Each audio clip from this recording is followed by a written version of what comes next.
Eu acho que não tem outro posicionamento possível que não seja a frustração, a decepção. Eu acho que é a cara, mas acho que é a cara do Brasil também, né? Eu acho que a cara desse país com um legado colonial, escravocrata, muito violento, né? Muito forte de um país cujas elites e cujo poder, seja o poder político, seja o poder religioso, sacerdotal, busca qualquer tipo de artifício e possibilidade que justifique a sua política violenta e repressora contra os mais pobres, contra as periferias, que legitime a sua ausência ou seu desleixo com relação às periferias e os mais pobres.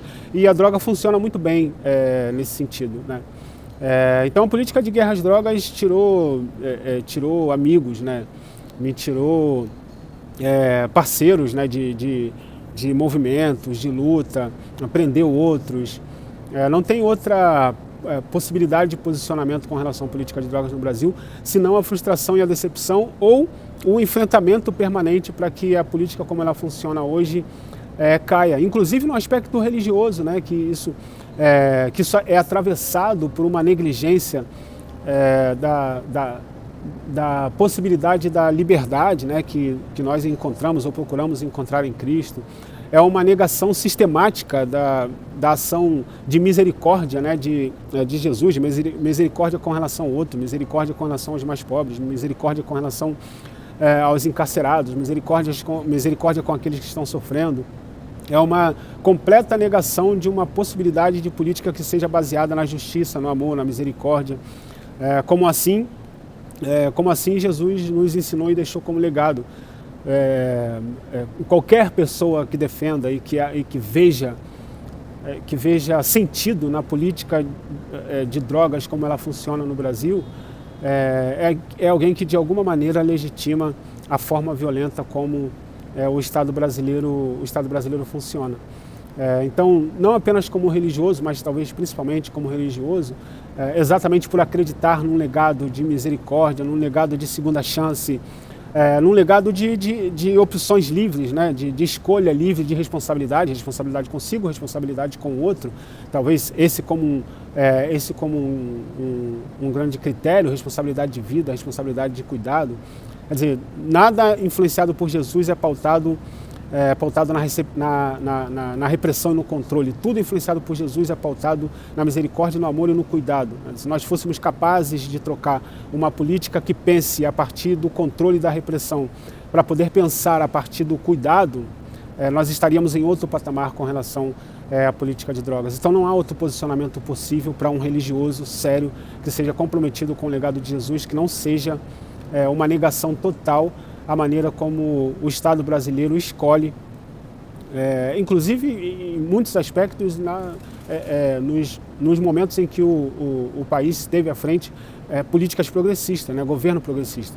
Não há outro posicionamento possível senão a negação total de como o Estado brasileiro tem escolhido lidar com a política de guerra às drogas. E o posicionamento de muitas lideranças religiosas conservadoras, que todas as vezes em que uma possibilidade de mudança e transformação acontece, ela é rechaçada de uma maneira violenta, como se nós não tivéssemos perdido tantas vidas exatamente por causa dessa política absolutamente ineficaz. Então não tem outro posicionamento possível a não ser totalmente contrário.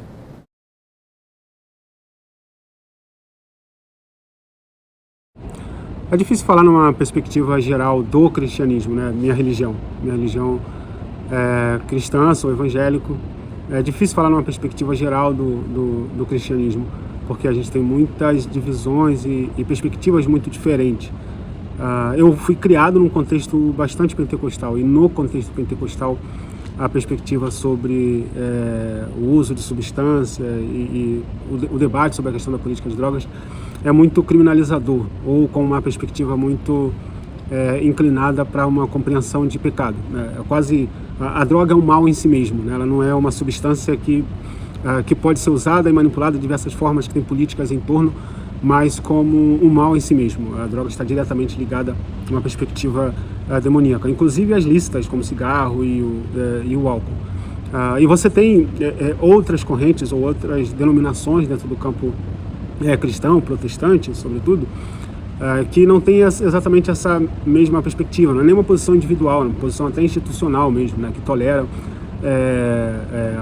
drogas ilícitas como álcool, sobretudo o vinho e a cerveja, e o cigarro também, o cachimbo, uma coisa, né, muito como se tem grandes teólogos protestantes, presbiterianos, calvinistas e tal, que cultivavam, né, esse hábito tanto do vinho quanto do cigarro ou do cachimbo e tudo mais. Mas de uma maneira geral eu colocaria como, se eu pudesse generalizar nunca é um recurso muito bom, mas eu diria, certamente, pensando no contexto brasileiro, que de uma maneira geral o uso de substâncias é visto numa perspectiva muito criminalizadora, muito marginal, num sentido muito pejorativo.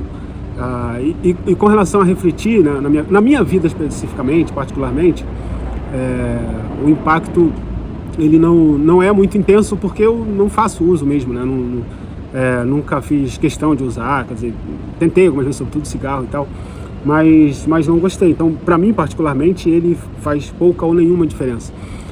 Mas pensando não em mim individualmente, mas nos impactos, nas implicações individuais para os membros dessas igrejas e comunidades, é uma perspectiva muito ruim, né? Porque ela é vista sempre de uma maneira muito enquadradora e muito limitadora do que uma substância é capaz de fazer. Às vezes tem alguma incidência sobre algum tipo de comportamento, reação, pensando fisicamente, até biologicamente, né?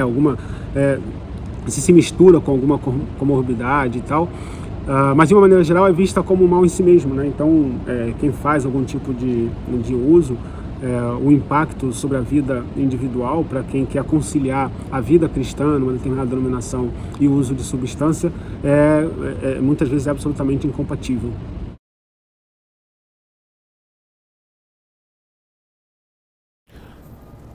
Eu poderia dizer que sim, que compactua em grande parte, né? Se não compactua de uma maneira ostensiva, né, incisiva com relação à maneira como o Brasil conduz a sua política de drogas, ela compactua de uma maneira indireta.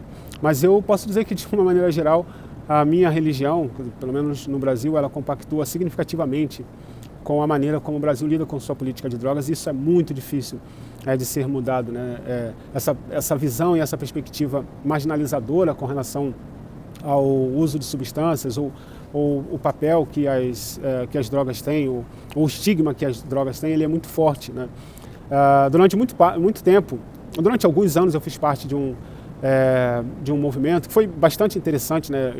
Eu fazia parte da organização Viva Rio nessa época, e meu trabalho era exatamente de fazer o diálogo com o campo evangélico, e nós estávamos dentro de uma campanha que era exatamente Lei de Drogas é Preciso Mudar, e foi um aprendizado incrível você tentar criar um diálogo com o campo evangélico, com os pastores e lideranças, missionários, etc. Inclusive com lideranças de comunidades terapêuticas, né? A gente tem comunidades terapêuticas de diversas orientações e diversas metodologias, algumas não muito aprováveis, mas de qualquer forma foi uma experiência incrível travar um diálogo com esse campo, tentar fazer essa aproximação, sobretudo do campo da saúde mental, né, no conhecimento técnico e científico, com o campo religioso também, evangélico, né? A gente não pode negar essa capacidade que o campo evangélico tem, afetivo, né, de proximidade, de conexão com as pessoas. Havia um grande debate com relação, sobretudo, aos usuários de drogas em situação de rua, etc. E foi um aprendizado com várias nuances, né? E uma dessas nuances foi exatamente como esse lobby criminalizador, estigmatizante com relação não apenas ao uso de substâncias, mas à política de drogas no Brasil, quer dizer, enfatizando que a política repressiva, né, da polícia extensiva, a política de guerra às drogas, ela é a única coisa que funciona e que deve funcionar com relação ao tema, a temática, né, das drogas. Ela era muito forte, era muito difícil você dialogar com isso, né? Era quase como se você estivesse disputando uma concessão para que as drogas fossem liberadas de maneira irrestrita, e a ideia de que uma criança está vindo da escola e numa praça pública todo mundo vai estar usando drogas porque está tudo liberado e está tudo tranquilo. A impossibilidade de pensar política de drogas como fortalecimento, né, do sistema de saúde e do sistema de assistência social para entrar no debate, nas ações efetivas com relação com relação às drogas é os usuários e as pessoas que precisam de ajuda, que buscam ajuda, e as pessoas que usam no meio de forma recreativa, que não comprometem as suas funções sociais e pessoais a partir do uso de substâncias e, sobretudo, como uma forma de limitar, se não diminuir, os impactos sobre as periferias das grandes cidades, né, notoriamente as favelas, que são estigmatizadas como esse lugar onde a droga está, onde a droga é feita, onde a droga é vendida, onde a droga é cultivada.